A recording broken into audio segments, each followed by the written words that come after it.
রমজান মাস যেই মাসে কোরআন নাজিল করা হয়েছে, এটা কোরআন নাজিলের মাস।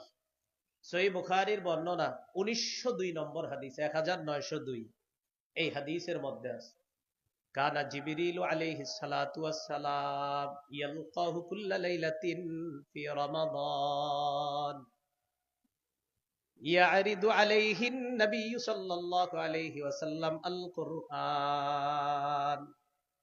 রমজান মাসে জিবরিল আলাইহিস সালাতু ওয়াস সালাম প্রতি রাতে নবীজির সাথে সাক্ষাৎ করতেন, আর নবীজি জিবরিল আমিনকে কোরআন প্রতিদিন জিবরিলকে শোনাইতেন। তো রমজান মাস কোরআন নাজিলের মাস, বেশি থেকে বেশি কোরআন তেলাওয়াত করার চেষ্টা করব, আল্লাহ তৌফিক দান করেন। সূরা বাকারা 189 নম্বর আয়াতে কারিমা তেলাওয়াত করেছি। আয়াতে আল্লাহ তাআলা বলেন, ইয়াসআলুনাকা আনিল আহিল্লাহ, তারা আপনাকে নতুন চাঁদ সম্পর্কে জিজ্ঞাসা করে। কুল হিয়া মাওয়াকিতু লিন-নাসি ওয়াল হজ, আপনি বলে দেন চাঁদ হলো মানুষের কাজের সময় নির্ধারণ করার জন্য, বিশেষ করে হজের সময় নির্ধারণ করার জন্য চাঁদ। রমজান মাসের চাঁদের অপেক্ষায় আমরা থাকব। শাবান মাসের হিসাবটা ভালো করে গণনা করা সুন্নাহ। আবু দাউদের হাদিস 2325 নম্বর হাদিস। আম্মাজান আয়েশা সিদ্দিকা রাদিয়াল্লাহু তাআলা আনহার বর্ণনা, তিনি বলেন, কানা রাসূলুল্লাহ সাল্লাল্লাহু আলাইহি ওয়াসাল্লাম ইয়াতাহাফফাযু মিন শাবান মা লা ইয়াতাহাফফাযু মিন গায়রিহি। রাসূলুল্লাহ সাল্লাল্লাহু আলাইহি সাল্লাম অন্যান্য মাসের চাইতে শাবান মাসের গণনার গুরুত্ব খুব বেশি দিতেন, হিসাব রাখতেন খুব গুরুত্ব সহকারে শাবান মাসে। তো শাবান গণনা করতে গিয়ে যদি শেষের দিকে এমন হতো, ইন গুম্মা আলাইহি, যদি আকাশ মেঘাচ্ছন্ন হতো, আদ্দা সালাসিনা ইয়াউমা, তাহলে 30 দিন গণনা করতেন। সুম্মা সামা, এরপর রোজা রাখতেন। তো এই হাদিসের মধ্যে আছে সুম্মা ইয়াসুমু লিরুইয়াতি রমাদান, রমজানের চাঁদ দেখে রাসূল সাল্লাল্লাহু আলাইহি সাল্লাম রমজানের রোজা রাখতেন। আকাশ যদি মেঘাচ্ছন্ন হতো, 30 দিন পুরা করে তারপর তিনি রোজা রাখতেন। এই জন্য আমরা চাঁদ দেখে রোজা রাখবো, এটা একটা সুন্নাহ। সহিহ বুখারীর বর্ণনা 1909 নম্বর হাদিস। قال رسول الله صلى الله عليه وسلم صوموا لرؤيته, তোমরা চাঁদ দেখে রোজা রাখো। وافطروا لرؤيته, তোমরা চাঁদ দেখে ঈদ করো। فإن غبي عليكم فأكملوا عدة 30 يوما, যদি তোমাদের কাছে আকাশ মেঘাচ্ছন্ন হয় তাহলে তোমরা 30 দিন পুরা করবা। আমরা 1 নম্বর আমল পেয়ে গেলাম, চাঁদ দেখব। রমজানের প্রথম রাতের যে চাঁদটা, ওটা আমরা দেখব, এটা হলো আমাদের প্রথম করণীয়। দ্বিতীয় করণীয় হলো চাঁদ দেখে আমরা দোয়া করব। তিরমিজির হাদিস 3451 নম্বর হাদিস।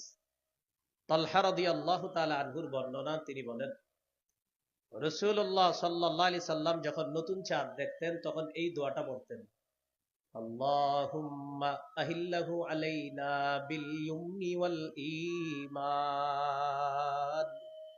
ওয়াস সালামাতি ওয়াল ইসলাম রব্বি ওয়া রাব্বুকাল্লাহ। নতুন চাঁদ দেখে এই দোয়াটা পড়া, এটা হলো 2 নাম্বার করণীয়। 3 নাম্বার করণীয়, রমজানের প্রথম রাত তারাবির সালাত আমরা আদায় করব। তারাবির নামাজ আমরা আদায় করব ইনশাআল্লাহ। তারাবির নামাজ আমরা আদায় করব। তো প্রথম রাতে তারাবির সালাত আমরা আদায় করব। সাহাবায়ে কেরামের ঐক্যমতে ইজমা হলো 20 রাকাত তারাবির সালাত আদায় করা। তো ইনশাআল্লাহ আমরা ধীরস্থির ভাবে 20 রাকাত তারাবির সালাত আদায় করব ইনশাআল্লাহ। সহিহ বুখারীর বর্ণনা 2009 নম্বর হাদিস। قال رسول الله صلى الله عليه وسلم من قام رمضان إيمانا واحتسابا غفر له ما تقدم من ذنبه যে ব্যক্তি বিশ্বাসের সাথে এবং সোয়াবের আশায় রমজানের রাতের বেলা সালাত আদায় করবে, আল্লাহ তাআলা তার আগের সবগুলা গুনাহ মাফ করে দিবেন। তারাবির সালাত আদায় করা। 4 নাম্বার করণীয়, তারাবিতে কোরআন তেলাওয়াত করা, খতম পড়ার চেষ্টা করা, কমপক্ষে 1 খতম, বেশি পারলে আরো ভালো। খতম তারাবি সম্ভব না হলে যেই সূরাগুলা পারে যারা, ওই সূরা দিয়ে তারাবির সালাত আদায় করা। 21 নম্বর পারা শুরু হয়েছে সূরা আনকাবুতের 45 নম্বর আয়াতের মাধ্যমে। আল্লাহ তাআলা বলেন, উতলু মা উহিয়া ইলাইকা মিনাল কিতাব। কিতাবের যে ওহী আপনার কাছে আসে, কোরআনের যে ওহী আপনার কাছে আসে, এটা আপনি তেলাওয়াত করেন। প্রিয় মুসলমান ভাইয়েরা, 3টা অভ্যাস মৃত্যু পর্যন্ত আমরা প্রতিনিয়ত ধরে রাখার চেষ্টা করব ইনশাআল্লাহ। কয়টা অভ্যাস? 1 নম্বর তেলাওয়াত, 2 নম্বর গুরুত্ব সহকারে 5 ওয়াক্ত নামাজ, 3 নম্বর সাধ্য অনুযায়ী দান সদকা। সূরা ফাতিরের 29 নম্বর আয়াত, 22 পারা 16 নম্বর পৃষ্ঠার একদম শেষ আয়াত। আল্লাহ তাআলা বলেন, ইন্নাল্লাযীনা ইয়াতলুনা কিতাবাল্লাহ ওয়া আকামুস সালাতা ওয়া আনফাকু মিম্মা রাযাকনাহুম সিররাও ওয়া আলানিয়াতান ইয়ারজুনা তিজারাতান লান তাবুর। নিশ্চয়ই যারা আল্লাহর কিতাব তেলাওয়াত করে, ওয়া আকামুস সালাহ, যারা নামাজ কায়েম করে, ওয়া আনফাকু মিম্মা রাযাকনাহুম সিররাও ওয়া আলানিয়া, যারা আমার দেয়া রিজিক থেকে গোপনে প্রকাশ্যে দান করে, ইয়ারজুনা তিজারাতান লান তাবুর। আল্লাহ তাআলা বলেন, তারা এমন ব্যবসার কামনা করে যে ব্যবসা কখনো ধ্বংস হবে না, লাভ আর লাভ। এই 3টা আমল নারী পুরুষ যারা সন্তান আদি তাদেরকেও শিখিয়ে দেওয়া। নিয়মিত তেলাওয়াত, 5 ওয়াক্ত নামাজ, নিয়মিত দান সদকা, 2 টাকা হলেও সদকা করা নিয়মিত। আল্লাহ তাআলা তৌফিক দান করেন। তো রমজানে 4 নাম্বার করণীয় কোরআন তেলাওয়াত করা। রমজান তো কোরআন নাজিলের মাস। সূরা বাকারার 185 নম্বর আয়াত, 2 পারার 7 নম্বর পৃষ্ঠা শুরু হয়েছে যে আয়াতের মাধ্যমে। আল্লাহ বলেন, শাহরু রমাদানাল্লাযী উনজিলা ফীহিল কুরআন। রমজান মাস যেই মাসে কোরআন নাজিল করা হয়েছে, এটা কোরআন নাজিলের মাস। সহিহ বুখারীর বর্ণনা 1902 নম্বর হাদিস, 1902, এই হাদিসের মধ্যে আছে, কানা জিবরিলু আলাইহিস সালাতু ওয়াস সালাম ইয়ালকাহু কুল্লা লাইলাতিন ফি রমাদান ইয়ারিদু আলাইহিন নবিয়্যু সাল্লাল্লাহু আলাইহি ওয়াসাল্লাম আল কুরআন। রমজান মাসে জিবরিল আলাইহিস সালাতু ওয়াস সালাম প্রতি রাতে নবীজির সাথে সাক্ষাৎ করতেন, আর নবীজি জিবরিল আমিনকে কোরআন প্রতিদিন জিবরিলকে শোনাইতেন। তো রমজান মাস কোরআন নাজিলের মাস, বেশি থেকে বেশি কোরআন তেলাওয়াত করার চেষ্টা করব, আল্লাহ তৌফিক দান করেন। সহিহ বুখারীর বর্ণনা 5011 নম্বর হাদিস, বারা ইবনে আযিব রাদিয়াল্লাহু তাআলা আনহুর বর্ণনা, তিনি বলেন, কানা রাজুলুন ইয়াকরাউ সূরাতাল কাহফি, এক সাহাবী রাতের বেলা সূরা কাহফ তেলাওয়াত করতেছিলেন। ফাতাগাশশাতহু সাহাবা, আকাশের মেঘখণ্ড তার বাড়ির উপরে এসে উপস্থিত হয়ে গেছে, মেঘ। ওয়া ইলা জানিবিহি হিসানুন মারবুতুন বিশাতানাইন, তার পাশে একটা ঘোড়া বাঁধা রশি দিয়ে। তিনি কোরআন তেলাওয়াত করেন। ফাজআলা ফারাসুহু ইয়ানফিরু, তার ঘোড়াটা লাফায়, তিনি তেলাওয়াত করে ঘোড়া লাফায়। তেলাওয়াত বন্ধ করে দিলেন, মেঘখণ্ডটা শূন্যে বিলীন হয়ে গেল। সহিহ মুসলিমে আছে, আরজা ফিল জাওয়ি, মেঘখণ্ডটা শূন্যে বিলীন হয়ে গেছে। সাহাবী পরের দিন রাসূল সাল্লাল্লাহু আলাইহি সাল্লামের কাছে আসছে। আরজা এটা বুখারীতে না, আরজা ফিল জাওয়ি এটা মুসলিমে, আর বুখারীরটা হলো এটা। তো নবীজির সাহাবী নবীজির কাছে গেলেন, যাওয়ার পর গত রাতের ঘটনাটা শুনাইলেন, হুজুর এমন এমন ঘটনা। ফাকালা রাসূলুল্লাহ সাল্লাল্লাহু আলাইহি ওয়াসাল্লাম, তিলকাস সাকিনাতু তানাজ্জালাত বিল কুরআন। কোরআন পড়লে সাকিনা নাজিল হয়, প্রশান্তি নাজিল হয়। গত রাতে প্রশান্তি নাজিল তো হয়েছে, আল্লাহ তোমাকে সরাসরি দেখার ব্যবস্থা করবেন। এটা ছিল প্রশান্তি, সাকিনা। আর সহিহ মুসলিমে আসছে, মেঘখণ্ডের ভিতরে ছিল আমসালুস সুরুজ, এই ছোট ছোট বাতির মতো ছিল এটার ভিতরে। নবীজি বললেন যে বাতিগুলা দেখলা, তিলকাল মালাইকাতু তাসতামিউ লাক, এরা ছিল আল্লাহর ফেরেশতা, তোমার কোরআন তেলাওয়াত শোনার জন্য তারা দুনিয়াতে চলে এসেছে তোমার তেলাওয়াত শোনার জন্য। তাহলে 4 নাম্বার কোরআন তেলাওয়াত করা, 3 নাম্বার তারাবির সালাত পড়া, 4 তারাবির সালাতে কোরআন পড়া, আর সালাতের বাহিরেও বেশি থেকে বেশি কোরআন পড়ার চেষ্টা করা। আল্লাহ তৌফিক দান করেন। তিরমিজির হাদিস 2909 নম্বর হাদিস, 2909। قال رسول الله صلى الله عليه وسلم خيركم من تعلم القرآن وعلمه। রাসূলুল্লাহ সাল্লাল্লাহু আলাইহি সাল্লাম বলেন, তোমাদের মধ্যে সর্বোত্তম ওই ব্যক্তি যে কোরআন শিখে অন্যকে শিখায়, যে কোরআন শিখে অন্যকে শিখায়। তিরমিজির হাদিস 2910 নম্বর হাদিস, 2910। قال رسول الله صلى الله عليه وسلم من قرأ حرفا من كتاب الله فله به حسنة والحسنة بعشر أمثالها। কেউ যদি কোরআনের একটি অক্ষর তেলাওয়াত করে আল্লাহ তার আমলনামায় 10টি নেকি লিখবেন। দেখেন, আমরা এই হাদিসটি শোনার পর আজকে পর্যন্ত না হইলেও 100, 200, 300, 500 মাহফিলে সুবহানাল্লাহ বলছি যে কোরআনের এক অক্ষর পড়লে কয় নাকি। আজকের আগে শুনেছেন না এই কথা? কিন্তু পড়ছেন কয়জন কোরআন? এই যে কোরআন এক অক্ষর বললে 10 নাকি, সবাই সুবহানাল্লাহ পড়ি, কিন্তু পড়া ধরছেন কয়জন? মাশাআল্লাহ। আচ্ছা, যাই হোক, তাহলে আমরা ফজিলত শুনি, কিন্তু যেই কথাটা হুজুর বললেন যে এটা করলে এটা করি না। হুজুর ওয়াজ করলেন যে ফজরের নামাজ যে ব্যক্তি জামাতে পড়বে, মান সাল্লাল গাদাতা ফি জামাআ, যে ব্যক্তি ফজর জামাতে পড়বে, ফাকান্নামা সাল্লাল লাইলা কুল্লা, সে যেন সারা রাত নামাজ পড়বে। এখন আপনি সুবহানাল্লাহ বললেন কিন্তু ফজর বললেন না। তাহলে আমরা কি শিখলাম? আমরা সুবহানাল্লাহ পড়ি, এটা অবশ্যই সওয়াব, যেই কাজটা করার কথা বলা হয় এটা আমরা ধরি না। কোরআন এক অক্ষর বললে 10 নেকি, মানে কি? মানে আমি পড়তে হবে। আল্লাহ আমাদের সকলকে কোরআন চর্চা আমরা যেন প্রতিনিয়ত করতে পারি, আল্লাহ তৌফিক দান করেন। এই হলো 4 নাম্বার করণীয়।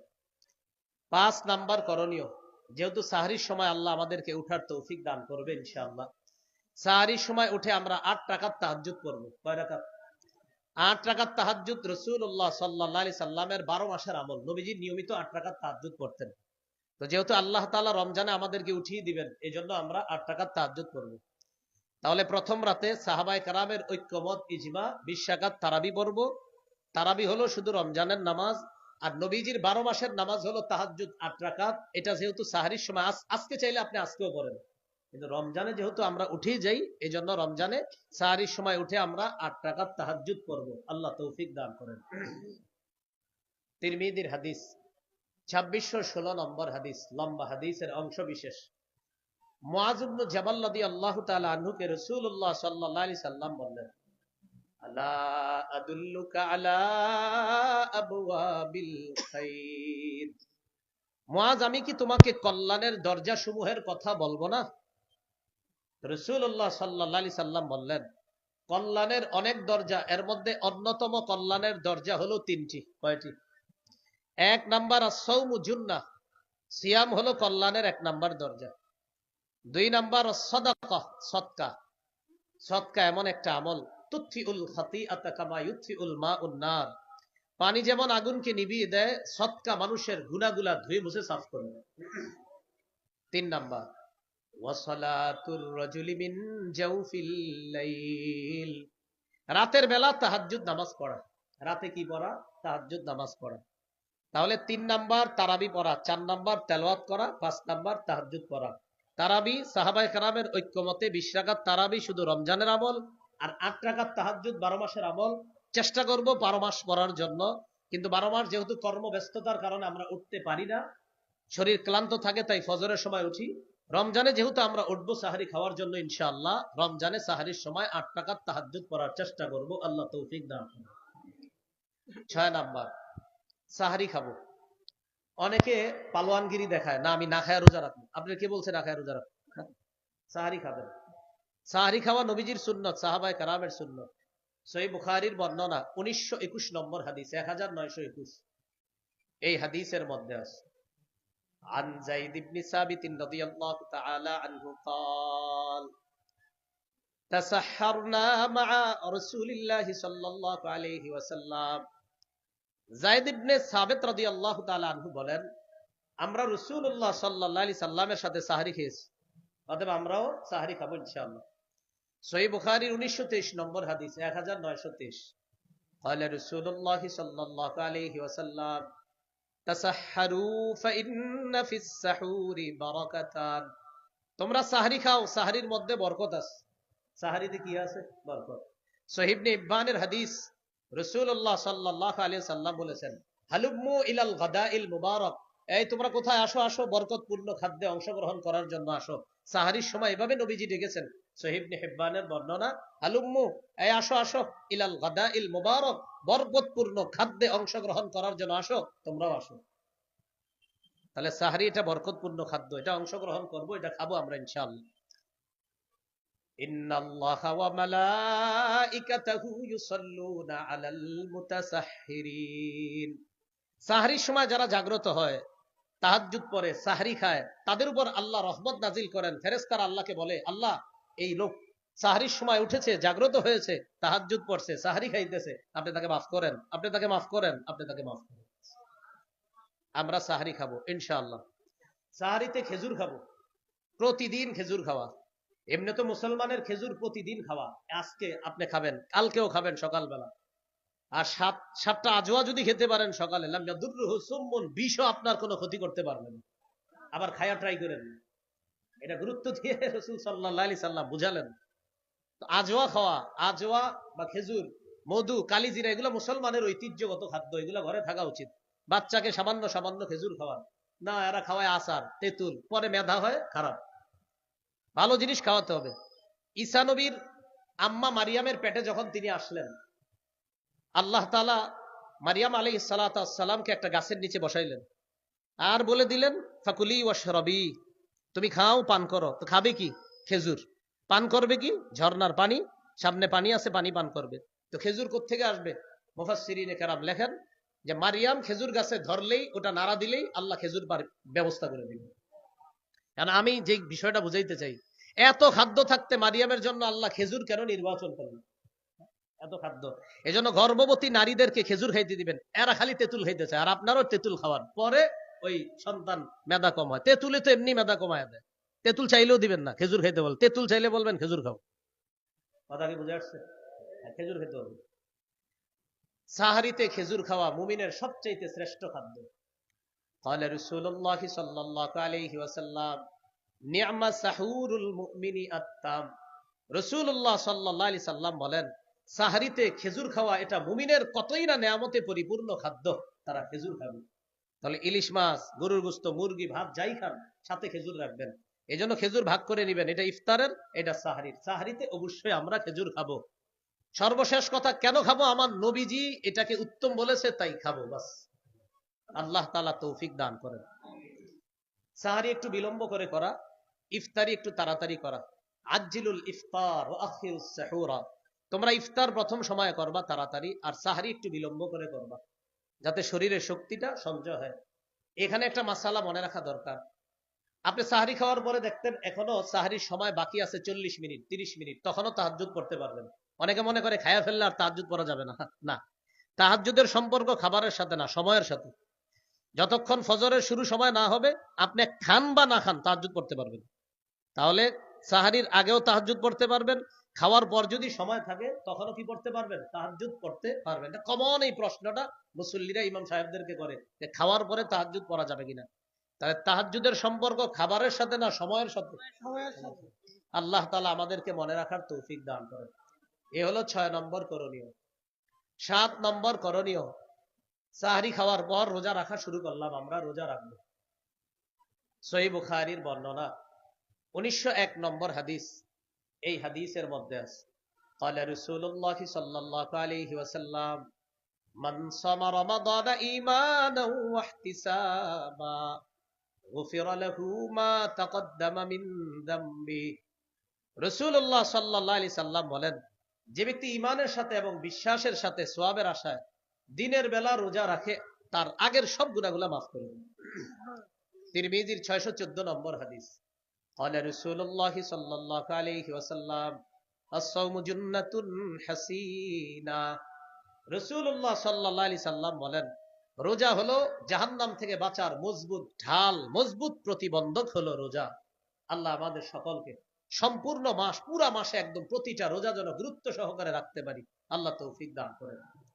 এই হলো 7 নাম্বার করণীয়, রোজা রাখবেন। 8 নাম্বার করণীয় দান করা। এমনি তো দান করবেন, রমজানে দানের মাত্রা বাড়ায়া দিবেন। সূরা মুনাফিকুনের 10 নম্বর আয়াত, 28 নম্বর পারা, 14 নম্বর পৃষ্ঠা। আল্লাহ তাআলা বলেন, وَأَنفِقُوا مِمَّا رَزَقْنَاكُم مِّن قَبْلِ أَن يَأْتِيَ أَحَدَكُمُ الْمَوْتُ। তোমাদের কারো কাছে মৃত্যু আসার আগে তোমরা আমার দেয়া রিজিক থেকে খরচ করো, দান করো। সহিহ বুখারীর বর্ণনা 6 নম্বর হাদিস। কানা রাসূলুল্লাহ সাল্লাল্লাহু আলাইহি ওয়াসাল্লাম আজওয়াদান নাস। রাসূলুল্লাহ সাল্লাল্লাহু আলাইহি সাল্লাম মানুষের মধ্যে সর্বশ্রেষ্ঠ দানশীল ব্যক্তি ছিলেন মুহাম্মদ সাল্লাল্লাহু আলাইহি সাল্লাম। ওয়া কানা আজওয়াদা মা ইয়াকুনু ফি রমাদান হিনা ইয়ালকাহু জিবরিল। রমজান মাসে রাসূলুল্লাহ সাল্লাল্লাহু আলাইহি সাল্লামের দান করার মাত্রাটা আরো বেড়ে যাইত, তিনি প্রচুর পরিমাণে দান করতেন রমজান মাসে। তাহলে রমজানে আমরা বেশি থেকে বেশি দান করার চেষ্টা করব ইনশাআল্লাহ। 9 নাম্বার করণীয়, রমজান মাসে বেশি বেশি নফল ইবাদত করা। আবু দাউদের হাদিস, এই হাদিসের মধ্যে আসছে 864 নম্বর হাদিস আবু দাউদের। এই হাদিসের মধ্যে আসছে, قال رسول الله صلى الله عليه وسلم إن أول ما يحاسب الناس به يوم القيامة من أعمالهم الصلاة। রাসূলুল্লাহ সাল্লাল্লাহু আলাইহি সাল্লাম বলেন, কিয়ামতের ময়দানে মানুষের আমলের মধ্যে সর্বপ্রথম হিসাব হবে নামাজের। এক্ষেত্রে অনেকের একটা প্রশ্ন থাকে, এক হাদিসের মধ্যে আসছে কিয়ামতের ময়দানে সর্বপ্রথম হিসাব হবে রক্তের, আবার এই হাদিসের মধ্যে আসছে সর্বপ্রথম হিসাব হবে নামাজের। এটা আমার সাথে সাধারণ যারা আপনারা বললে মনে থাকবে, বলেন আল্লাহর হকের ক্ষেত্রে সর্বপ্রথম নামাজের হিসাব হবে, বান্দার হকের ক্ষেত্রে সর্বপ্রথম রক্তের হিসাব হবে। তাহলে আল্লাহর হকের হিসাব হবে নামাজের, আর বান্দার হকের ক্ষেত্রে হিসাব হবে রক্তের, ওই যে হত্যা করছে অন্যায়ভাবে মানুষ, এটার হিসাব হবে। তো যখন হিসাব হবে, فإن كانت تامة كتبت تامة। ফরজ ইবাদতগুলো যদি পরিপূর্ণ হয়, তার আমল নামায় যে সওয়াবটা, এই সওয়াবটাও পরিপূর্ণ দেওয়া হবে। ফরজ ইবাদত পরিপূর্ণ, সওয়াব পরিপূর্ণ। ওয়া ইন কানা ইনতাকাসা মিনহা শাইআ। আর যদি ফরজের মধ্যে ত্রুটি থাকে, ঘাটতি থাকে, আল্লাহ তাআলা ফেরেশতাদেরকে বলবেন, আমার বান্দার নফল ইবাদত আছে কিনা দেখো। তো নফল ইবাদত যেগুলা থাকবে, আল্লাহ বলবেন আতিম্মু ফরিদাতাহু মিন তাতাব্বুহি, বান্দার নফল আমলের মাধ্যমে ফরজের ঘাটতি পূরণ করে দেন। একটু আপনারা শুনেন, আপনাদের অনেকের মধ্যে প্রশ্ন ইমাম সাহেবদেরকে করেন, হুজুর সুন্নত না পড়লে কি গুনাহ হবে? এটা নতুন, এই প্রশ্নগুলো একদল মানুষ আপনাদেরকে শিখিয়ে দেয় আমল থেকে দূরে রাখার জন্য। কি বলে, সুন্নত না পড়লে কি হবে? গুনাহ হবে। আমাকে যদি জিজ্ঞাসা করেন, ইনশাআল্লাহ 30 সেকেন্ডের বেশি তো আপনি কথা বলতে পারবেন না, এটা আমি শিওর। কারণ আমি আপনাকে বলবো, আপনি আগে বলেন জান্নাত আপনার জন্য ওয়াজিব হোক, এটা আপনি চান কি চান না? বলেন সবাই। হাদিসে আসছে, নবী বলছেন 12 রাকাত সুন্নত যে নিয়মিত করবে তার জন্য জান্নাত ওয়াজিব হয়ে যায়। এখন আপনি বলেন জান্নাত কি ওয়াজিব, চান কি চান না? তো যে ব্যক্তি প্রশ্ন করবে হুজুর সুন্নত না পড়লে কি সমস্যা হবে, তারে পাল্টা এটা বলবেন, নবীজি বলছেন 12 রাকাত সুন্নত পড়লে জান্নাত ওয়াজিব। আপনি বলেন জান্নাত ওয়াজিব চান, এটা কি আপনি চান আপনার জন্য জান্নাত ওয়াজিব হোক? হ্যাঁ, ভয়ে পড়ে যাবে, কি বলি, তখন বলবে হ্যাঁ আমিও চাই। তখন আপনি বলবেন তাহলে সুন্নত পড়েন, যান প্রশ্ন করেন, সুন্নত পড়েন। আপনারে বলবে সুন্নত না পড়লে কি গুনাহ হবে, আপনি বলবেন সুন্নত পড়লে জান্নাত ওয়াজিব হবে। আপনি কি চান জান্নাত ওয়াজিব হোক? তখন সে টেনশনে পড়ে যাবে, হ্যাঁ কমু না, না কমু, না কইলে তো নাউজুবিল্লাহ, কোনো মুসলমান না করতে পারে না। তখন সে বলবে হ্যাঁ আমিও চাই, আমার জন্য জান্নাত ওয়াজিব হোক। তখন বলবেন যান সুন্নত পড়েন, সুন্নত পড়লে জান্নাত ওয়াজিব হোক। এই জন্য এই জাতীয় প্রশ্ন করলে আপনি পাল্টা এটা বলে ফেলবেন। আল্লাহ আমাদেরকে মনে রাখার তৌফিক দান করেন। তাহলে বলছিলাম নফলের মাধ্যমে ফরজের ঘাটতি পূরণ হবে, এটা 9 নম্বর করণীয়, প্রচুর নফল ইবাদত করব।